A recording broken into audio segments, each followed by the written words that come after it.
বোন, তুই এসব গেটের সামনে ডাল ফাল কি বাজছি? তাই কবিরাজের সাথে গাছটাগুলো নিয়ে এসে গেটের সামনে বাঁধছি, যাতে ভূত ঢুকতে না পারে। এই, এটা কি ভূত রে? কাল রাতে যখন ভূতটা আমার বাড়ির সামনে দিয়ে গেল, তাহলে এই ভূতটার আবার গাছে সেন বেড়ায় কেনে? আমার মনে একদিন পরে তাঁতের শাড়ি।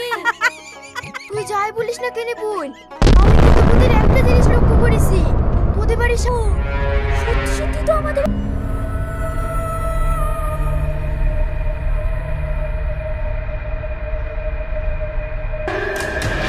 ওগো, আমার ছেলে কোথায় ঢুকে পড়লো?